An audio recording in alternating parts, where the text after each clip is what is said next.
रात के तकरीबन 2 बज रहे थे। पूरा घर गहरी नींद में डूबा हुआ था, लेकिन मुझे क्या मालूम था कि अगले चंद लम्हों में मेरे लिए अपने ही घर का एक कमरा सबसे खौफनाक जगह बनने वाला है। मैं आंखें बंद किए सो रही थी कि अचानक मुझे महसूस हुआ जैसे कमरे में कोई दाखिल हवा है।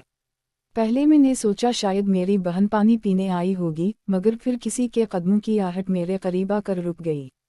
मैंने घबरा कर आंखें नहीं खोली बल्कि सोने का बहाना करती रही, क्योंकि दिल के किसी कोने में एक अजीब सा खौफ पैदा हो चुका था। चंद लम्हों बाद मुझे अंदाज़ा हुआ कि कमरे में आने वाला शख्स मेरा कज़न था।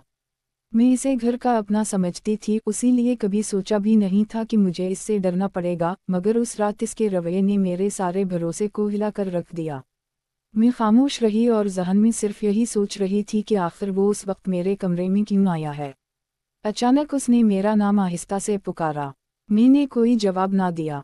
इसने दोबारा आवाज़ दी और फिर काफ़ी देर खामोश खड़ा रहा। मेरे दिल की धड़कन तेज़ होती जा रही थी। मैं चाहती थी कि फ़ौरन उठकर दरवाज़ा खोल दूं, मगर खौफ की वजह से जिस्म जैसे साकत हो गया था। फिर मुझे महसूस हुआ कि वो मेरे करीब आने की कोशिश कर रहा है। मैंने उसी लम्हे फैसला किया कि खामोश रहना मेरे लिए महफूज नहीं। मैं अचानक उठकर बैठ गई और बुलंद आवाज़ में पूछा, आप यहाँ क्या कर रहे हैं? वो एक लम्हे के लिए बिल्कुल साकत हो गया।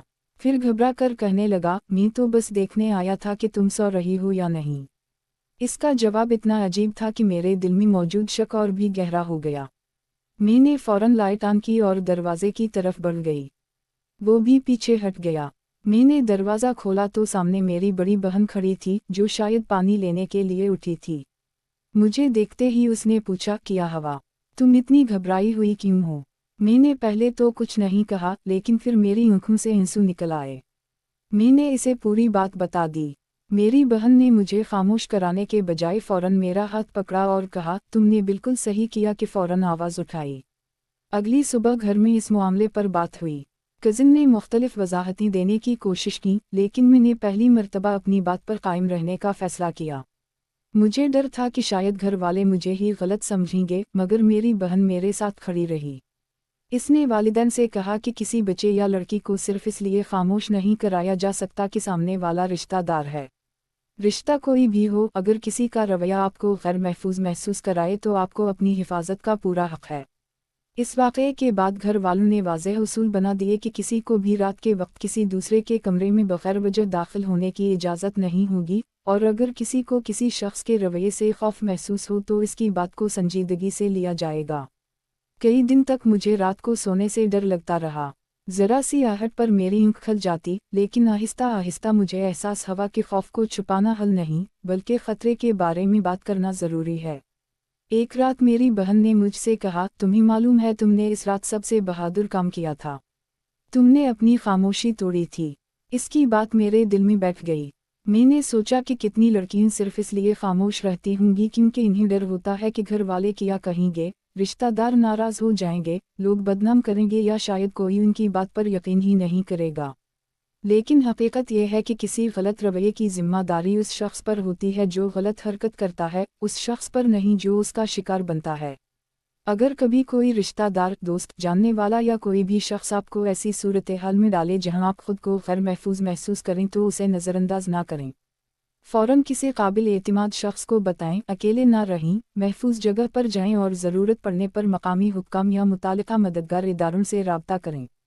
अगर आपका कोई छोटा बहन भाई या बच्चा आपके पास आकर कहे कि मुझे फ़लाँ शख्स से डर लगता है, तो उसे ये मत कहीं कि वो तो हमारा रिश्तेदार है, तुम गलत सोच रही हो। पहले इसकी बात सुनें, उसे महफूज करें और इसके एहसासात को अहमियत दें। बच्चों को ये भी सिखाना ज़रूरी है कि उनका जिस्म उनकी अपनी हुदूद रखता है और इन्हें किसी भी ऐसे रवैये पर नहीं कहने का हक़ है जिससे वो गैर महफूज महसूस करें। सबसे अहम बात यह है कि किसी भी वाक़ये के बाद मुतास्सिरा शख्स को इल्ज़ाम ना दिया जाए। तुमने पहले क्यों नहीं बताया, तुमने शोर क्यों नहीं किया, या तुम वहाँ गई ही क्यों थी, जैसे सवालात उस शख्स के खौफ को मज़ीद बढ़ा सकते हैं। इसके बजाय कहीं, मैं तुम्हारी बात पर यकीन करता हूँ, तुम्हारी गलती नहीं है और मैं तुम्हें महफूज रखने में तुम्हारा साथ दूंगा। मेरी कहानी में शायद सबसे खौफनाक चीज़ वो रात नहीं थी, बल्कि वो ख्याल था कि अगर मैं खामोश रहती तो शायद मामला और आगे बढ़ सकता था। اسی لیے آج جب میں اس واقعے کو یاد کرتی ہوں تو مجھے افسوس سے زیادہ اس بات کی تسلی ہوتی ہے کہ میں نے اپنے خوف کو اپنی آواز بننے دیا۔